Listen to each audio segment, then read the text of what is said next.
boiling. Oh man, dang. Yeah, work on that Savage 10, right? Yeah. Oh, I go Open swimming house. at I go swimming at 7 a.m. before I start my day. Yeah. Well, I know a lot of the agents on my team, they're holding early open houses this weekend, kind of beating the heat, So that's always a good thing. So anyway, good morning, everyone. Good morning. Happy Friday, Freedom Friday. Today is, one of the longest days of the year. I know summer solstice was on Tuesday. Today's the 24th of June. Super excited. So, hey, Ron, how you doing today? I'm doing excellent. Friday, Got it. I've So had a productive week and I've crushed it this week. So I'm good. nice. So Ron Cedillo and myself have been longtime friends and colleagues. We both belong to Radio and TV Experts Mastermind. Those are most of the big top agents and brokerages across the country that advertise on the TV and radio. So I always enjoy connecting with Ron. So I invited him to be a guest and a speaker this morning, and he's just going to share how to continue to crush it in this changing market. And a lot of it is about mindset as well. So, hey, Ron, why don't you just go ahead and take it from there? Welcome this morning. Hey, thanks a lot, Tom. So basically, I'm going to start a little bit about my history. I got into the real estate field roughly about 1998. And during that time, we weren't doing really well as an industry. I actually started as a lender. And during that period of time, I was doing lending, had a pretty good business. It was still a refi market. And I learned how to work in a refi market. And that meant no prospecting of agents at all. That's great. I was making decent money. And then what happened? The rates increased. And guess what happened? A lot of pain. A lot of pain. I had to go out and reinvent myself again.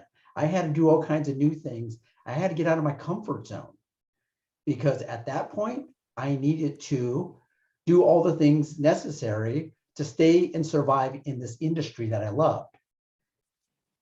Everything was going well. I got, I did all the hard work, started marketing. I cut my expenses tremendously, but I had to go out and create a lot of relationships.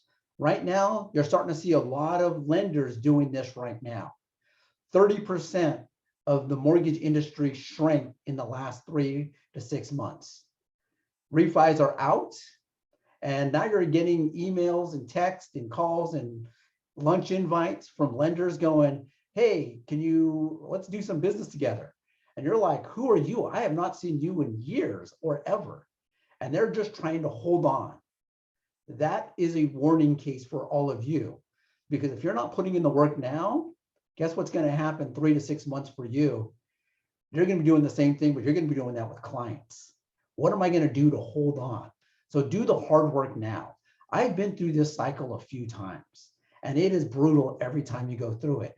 It's not easy. It is a little tough. If you have not read the book Shift by Gary Keller, it's a great book. It'll tell you a little bit of things you got to be prepared for. So I survived that process. I went from being a lender because of an illness and started helping my wife, who was a brand new agent. And, just because of illness, I was just helping her. And eventually we just became partners and just started running our own, team. And then we actually started running our own brokerage. About 2009 happened, and I could not spell REO before it happened. And I had to learn all again. Got completely wiped out. Lost the building, $1.1 million building, lost a bunch of houses, and I had to go on the road and work like you couldn't believe. It was brutal. I was traveling 70 to 100 days a year trying to get REO accounts. I had to put in so much extra effort and work. But here's what I learned during each time I did things. I reinvented myself. I learned, I marketed, and I just outworked a lot of people. And the people who weren't willing to put in the work, I saw them at Nordstrom's, Home Depot, at restaurants, but they were now serving in those places. They were out of our industry. This is a brutal wake-up call for all you guys. This is the same conversation I'm having with my team right now. If you're not putting in the extra work, I will see you around town. You will just be working outside of our industry. If you love this industry, you will do really well. In 2009, I took a 70% pay cut to stay in this industry. Think about that, 70% pay cut. That's how much I love this industry. It gives me a great life. And it's made me really rich, but it comes with a high price of work. You have to put the work ethic into it. People always ask, like, how did you survive a 70% pay cut? Volume. That's how you do it. So what I learned from the lending was I learned how to market. What I learned through the REOs was volume. I learned systems. I learned how to leverage people. I learned how to leverage my marketing. I learned how to go to conferences and just learn how to get the business. Those were all new skills I had to learn to do things. The one thing that I hated during the REO days is everyone thought I was making so much money. But the truth of the matter was, every time I took a dollar in, that same dollar was going out just to feed my business. It was brutal and it was hard. It was long hours. Every local agent hated me because they thought I was taking all the money. But the truth of the matter is, I wasn't really pocketing any money. Everything came in, went exactly right out again. It wasn't until the REO started dying down that I started getting all the money that the banks owed me. Fannie Mae owed me $150,000. And I was worried that they were going to bankrupt on me. HUD owed me money. Chase owed me money. Bank of America owed me money. All these companies owed me money because every time you get an REO, you have to go out and front the cash for keys, but you also have to pay your staff, you have to pay your marketing, you have to pay your overhead. It was brutal work, but it taught me a lot of things. So this cycle, what I positioned myself for in this cycle, unlike the last cycle, was this. The last cycle, I made a lot of millionaires because I was an REO agent and I couldn't buy my own properties. Think about it. In Stockton, $50,000 homes are now going for $250,000, $300,000. I was selling those things like hotcakes to my investors who were prepared. I made more millionaires during that span than I could have made myself. But because there's a conflict of being an REO agent, you can't buy your own product, I had to create all these other millionaires. This time, I'm prepared. I'm actually hoping for a crash because this is where you will become millionaires if you do it right. Hold your cash, do the right things, and you can buy a lot of properties. So what I'm teaching my client or my team right now is creative financing. If you haven't started thinking about creative financing, this will help you get through this new market. There's going to be a lot of 2-3% interest rates of people that have these great loans, but they need to move for whatever reason, death, job loss. They just want to get out of California. Anything that they need to do, they're going to do. And they're going to need someone to give them a solution. And that's where you come in. Help people. And when you help people, you can make a lot of money. So I bought in a lot of properties based on subject to. It's basically where I just start taking over their payment. I give them enough cash to move on with their life, but now the loan's in their name and I'm just making payments to the bank. It's a great way to acquire properties without having all the risk under your name. Start thinking creatively. Cut back on your expenses. Your job today is how long can you stay in the industry, right? And help people, because for the next 6 months, we're going to see a 30 to 40% loss of agents. And when that comes, your job is provide value, not drop your price just to stay in. So what I'm starting to see right now from agents is if you use me, I'll give you some of my commission back. They're not adding value, they're just dropping their price. Add value. People will respect that. Educate them. Right now, this is an education market. Buyers are fearful. Sellers are fearful. The media is scaring the hell out of everybody. Right now, your job is to educate. And they'll be opening your education if it really serves them. Because the truth of the matter is, sellers want to sell and buyers want to buy. So if you can do those two things and educate both of them, you will make transactions happen. Because right now they're fearful. And when they're fearful, they're paralyzed. You need to get them unstuck for their benefit, not for yours. By helping people, you will get the byproduct of a commission. But it starts with helping people, and people will sense if you're there for a commission or if you're there to help them. So here's what I would tell you. Double down on your scripts, double down on your activity, double down if you can on your marketing. Be out there. And I'm not saying you have to do the expensive stuff like Zillow. Do the things that people really want to do. You know, we all have these things called phones. Create videos. Just educate, educate, educate, educate. Show people why it's in their best interest to do things. Show them how you have past success of helping people. Do all the things necessary today to help people. You will be rewarded for that. And as people are starting to exit our industry, you're going to look around and you'll know you're going to be among the players, right? And it's going to get easier for us. Because back in 2011, 12, 13, I looked around all the people that stood around and we were making a lot of money. And then what happened? We were making so much money, everybody came back into our industry. And that was painful because I was like, you have no skill and you're making a lot of money, but you don't deserve it. Because when it got hard, you were out. But there was a few years when we made a lot of money because we just survived. But this time, I think we're going to not just make money. This is where you're going to create generational wealth. You should be able to buy 5 to 10 properties in the next few years because opportunities are going to come your way. Some people were living high on the hog. They overextended. They did whatever. And you're going to come in and you're going to provide a solution. And you're going to, instead of just selling it, you're going to go, man, I'm going to keep this. It's not worth a commission as opposed to having another property under my belt. For all of you guys should be utilizing this to lower your taxes. Right now, my tax rate is so low, it's almost scary that my W-2 clients pay more taxes than me. But I'm taking the advantage that real estate affords us. We're all real estate professionals, so we get some extra benefits that most people don't get.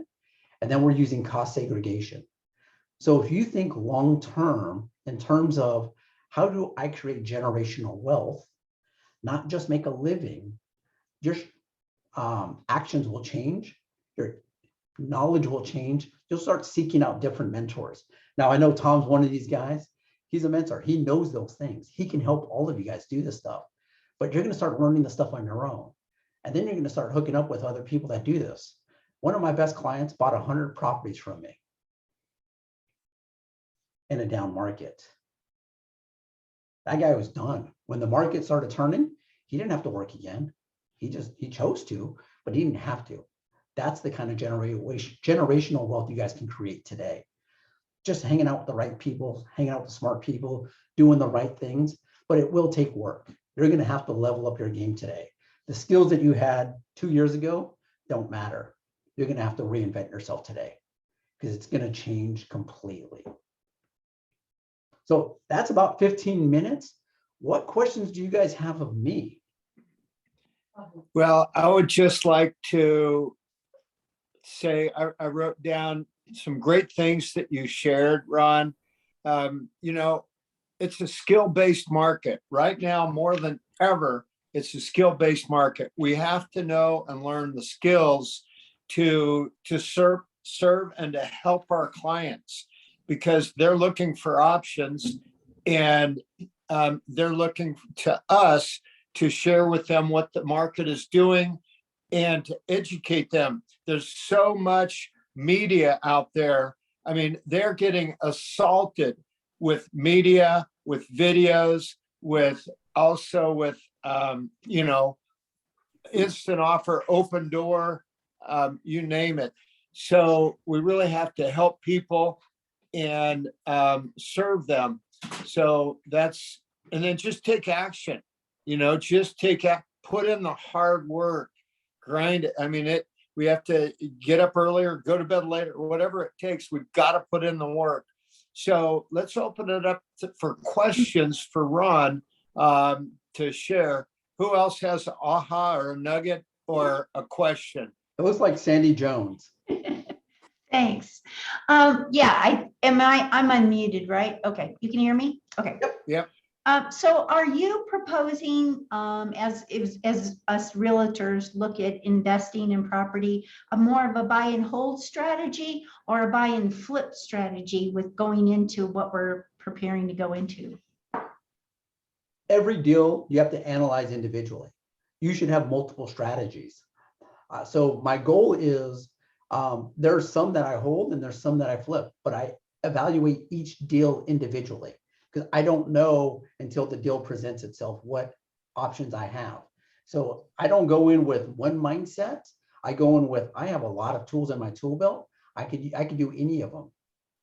So I just let each one work on its own. Last year I bought 5 homes. Actually, I bought 6 homes last year. Kept 5, refinanced them all with less at 3.75 interest rates. And I'm in the middle of rehabbing one now. Rates are so bad.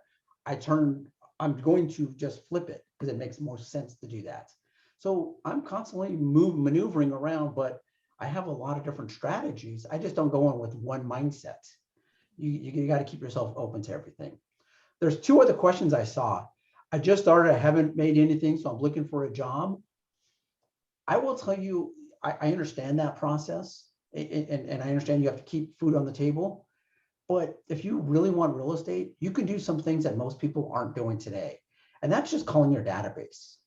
Call your database. Get deep in your database. It doesn't cost you any money. And people always ask, like, who's my database? And I always think your database are your Facebook friends. They're your church. They're your family. They're your friends. It's not people that are necessarily going to do the work or buy or sell a home today.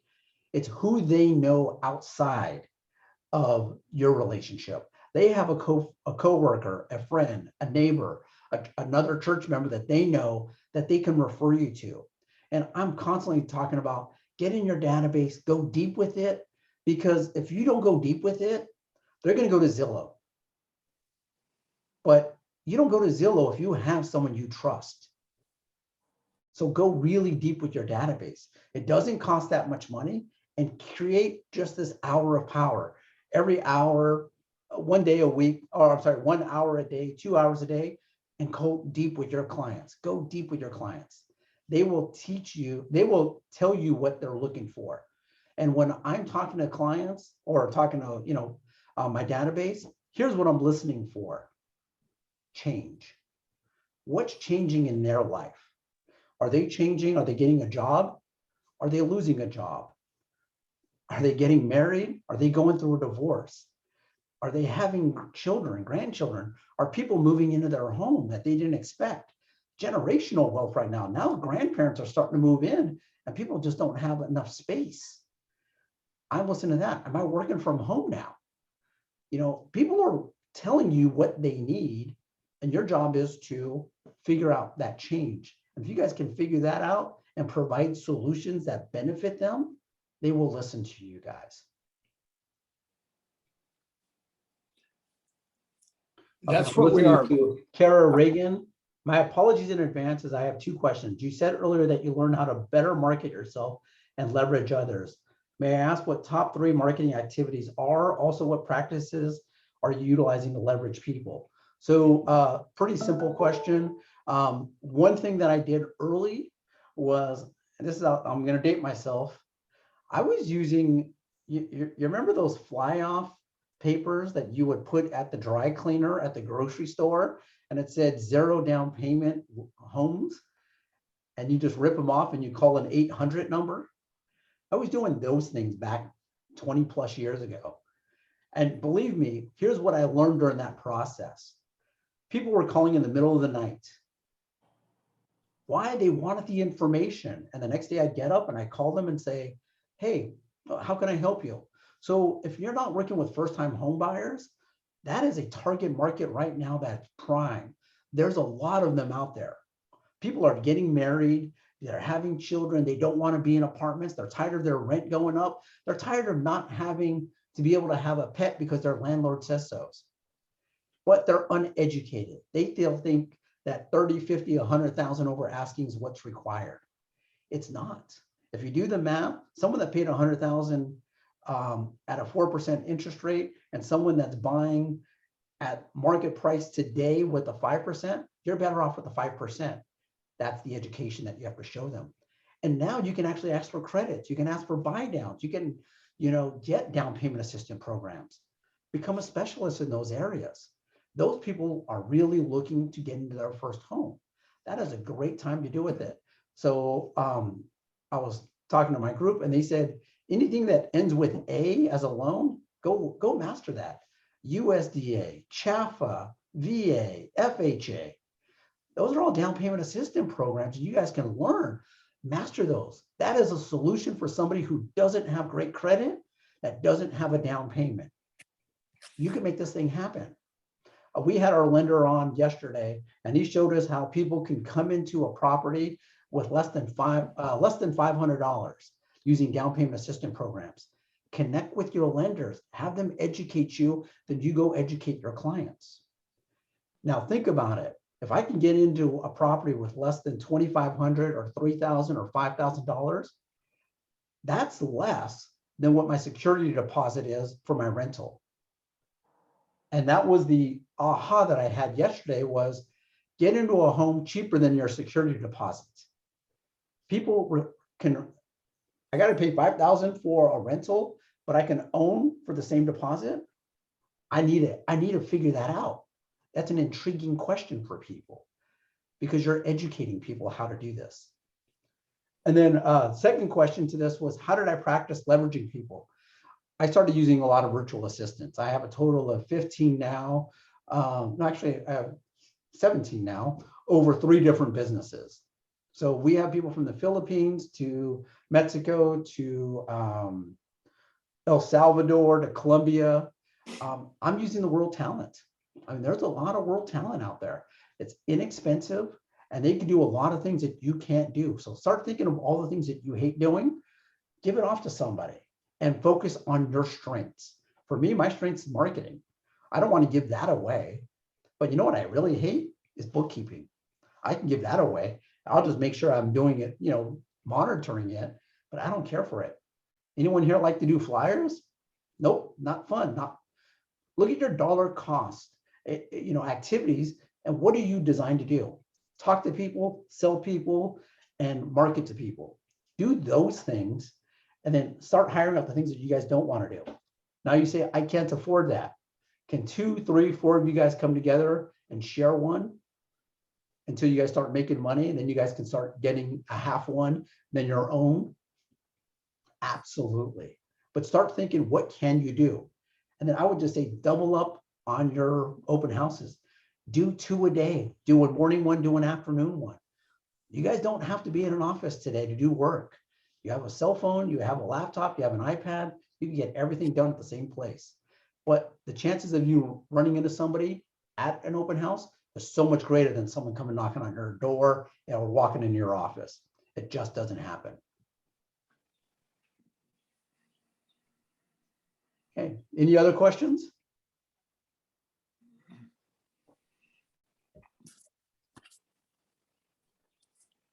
Awesome. Well, hey, Ron, thank you so much. If someone wants to reach out, how do they get a hold of you? Real easy, ronandeva.com. My wife and I are partners, or I will put my information here in the chat. You guys can call me. I'm pretty easy. I love helping people. It's just a passion of mine. And like I said, we're in Tracy. So we're in Tracy, California. We're about an hour south of Tom. So Tom and I refer business back and forth because we're in different markets. Cool. Thanks for Hey, calling Ron, Tom thank Davidson you as well. so Help you? much. What's that?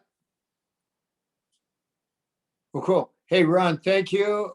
Now we all got our inspiration, time to put in the perspiration, take action, put in the work, serve clients, help others, and create generational wealth.